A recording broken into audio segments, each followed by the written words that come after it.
البدع والأهواء، أهل البدع العقائدية وأهل البدع السياسية.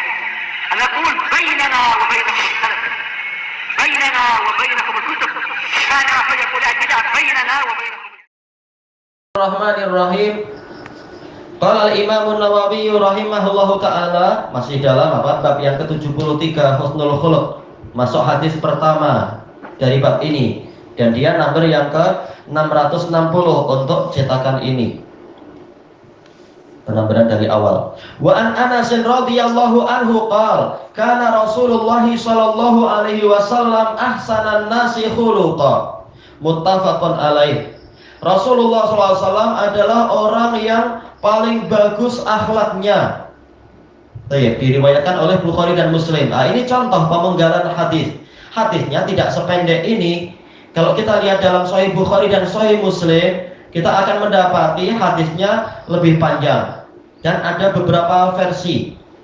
Semuanya dari Anas bin Malik. Di antaranya adalah yaitu apa? Anas bin Malik menyatakan karena Rasulullah SAW ahsanan nasi khuluqa. Rasulullah SAW adalah orang yang paling bagus akhlaknya. Lalu Anas menyebutkan yaitu apa? Saya pernah memiliki adik.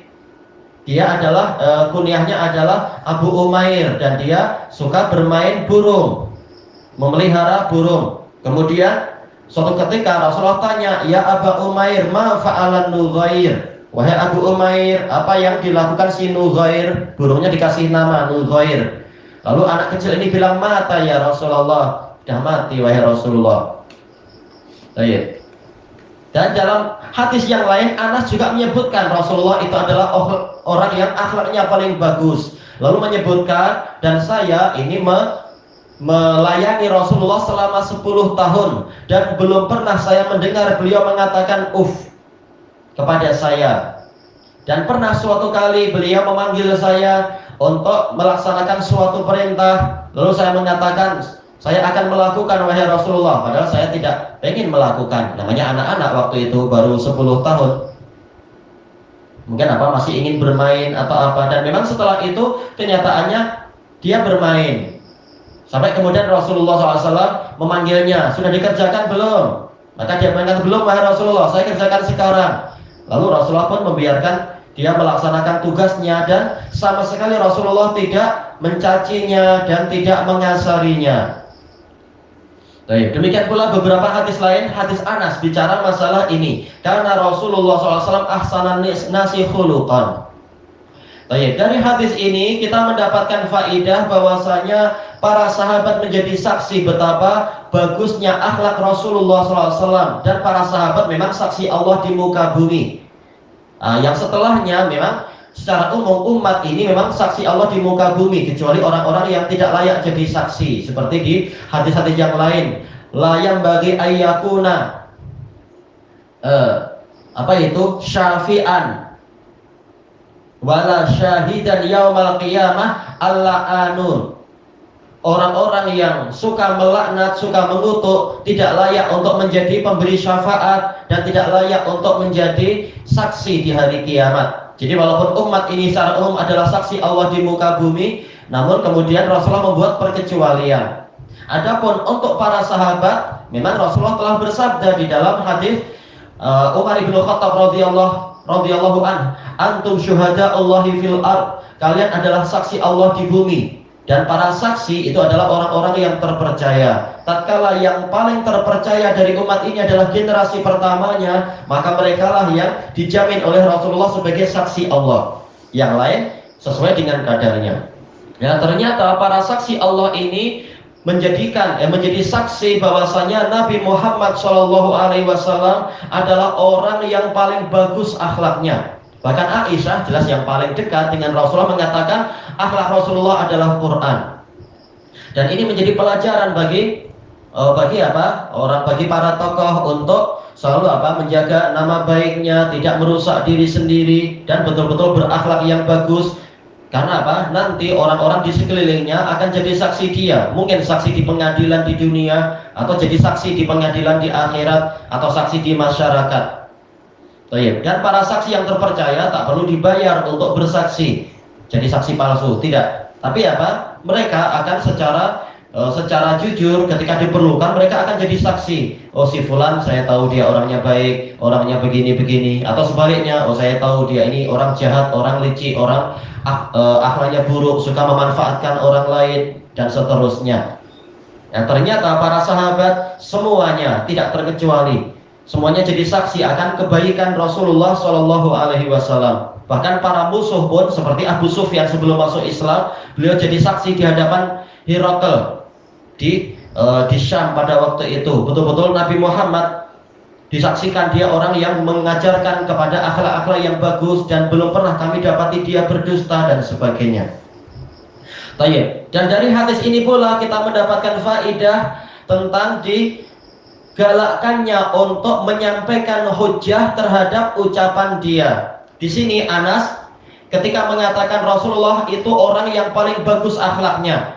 Tayyib. Apa hujjahnya? Lalu kalau kelengkapan hadisnya disebutkan, buktinya adalah dia Rasulullah itu sangat baik bahkan kepada anak-anak. Walaupun beliau kepala negara, beliau sibuk dengan urusan dunia akhirat, bahkan tapi beliau masih sempat untuk bergaul dengan anak-anak, masih sempat untuk mulatofatul aitam, bersikap lembut pada anak yatim, karena memang Abu Umair ini yatim dia dan seterusnya. Maka disebutkan oleh Imam Ibnu Hubairah rahimahullahu taala menunjukkan betapa tingginya dan bagusnya akhlak Rasulullah SAW dan menunjukkan apa? Disyariatkannya dan dianjurkan untuk mulatofatul aulad, mulatofatul sighar, bersikap lembut pada anak-anak, bersikap lembut kepada anak kecil, dan mu'anasatuhum, dan bersikap akrab dengan mereka. Jangan sombong, jangan angkuh dan sebagainya.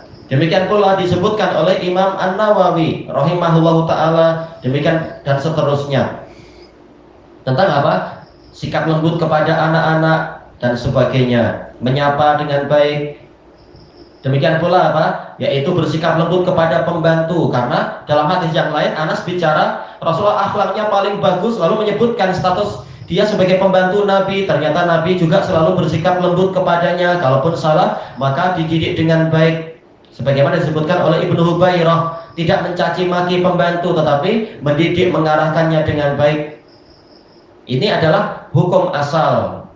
Adapun kalau pembantunya terkadang membuat marah atau degil mungkin, yaitu apa istilahnya itu bandel, kalau orang Indonesia bilang susah diatur, boleh disikapi lebih keras. Sebagaimana bahkan Rasulullah pernah bersikap keras kepada Hafsah istri beliau atau Aisyah dan yang lainnya, apalagi pembantu. Tetapi hukum asalnya adalah disikapi dengan lembut, diajari dengan baik.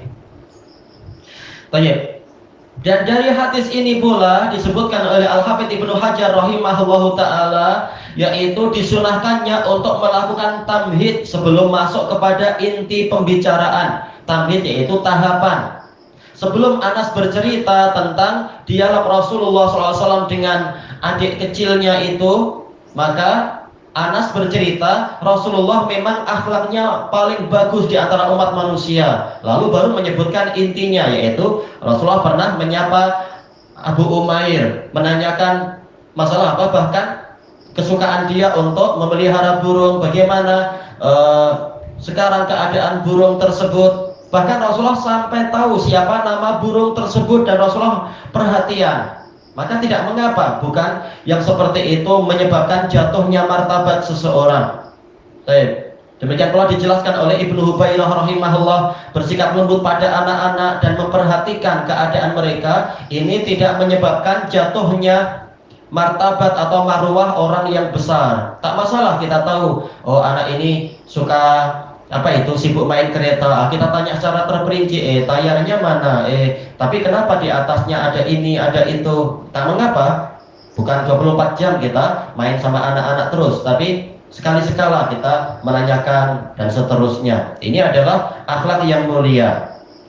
Demikian pula Anas pernah menyebutkan hadis ini sebagai tahapan untuk masuk ke pembahasan yang lain, yaitu bagaimana sikap Rasulullah terhadap para pembantu dan sebagainya.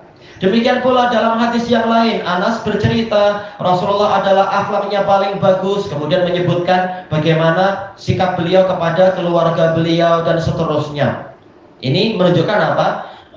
Ketika berbicara disunahkan untuk menyusun kalimat secara baik, tertata rapi. Sebelum masuk ke intinya, kita melakukan tahapan-tahapan dulu dan seterusnya. Walaupun tidak wajib, tetapi ini bagian dari bagusnya pembicaraan, tertata dengan rapi. Orang awam saja mereka mempelajari masalah-masalah yang seperti ini, terutama yang bekerja di syarikat-syarikat di bagian apa istilahnya itu PR, public relation, itu mengatur ucapan, tidak langsung masuk kepada pembahasan jual ini jual itu atau bicara apa, tapi diawali dengan pembukaan yang baik, begini. Orang awam saja mempelajari yang seperti itu. Kita orang-orang yang berusaha mencontoh Nabi lebih layak lagi untuk mengambil bagian itu, karena Nabi pun mencontohkan demikian, para sahabat juga mencontohkan yang demikian. Baik. Dan kesimpulannya apa? Imam An-Nawawi rahimahullah ta'ala menyebutkan hadis ini, penggalan ini, karena Rasulullah SAW ahsanan nasi khuluqa. Rasulullah SAW adalah orang yang paling bagus akhlaknya. Intinya adalah untuk diteladani, bukan sekedar dongeng. Oh, Nabi dulu begini. Lalu untuk apa diceritakan? Sekedar cerita, bukan. Tapi untuk diteladani. Laqad kana lakum fi Rasulillahi uswatun hasanah. Sungguh telah ada untuk kalian pada diri Rasulullah teladan yang bagus. Juga Allah Ta'ala berfirman, qul in kuntum tuhibbunallaha fattabi'uni yuhibbukumullah. Katakanlah wahai Rasulullah pada mereka, apabila kalian cinta kepada Allah maka ikutilah aku, niscaya Allah akan cinta kepada kalian. Baik, dan beberapa dalil yang lain. Ilahuna wallahu a'lam.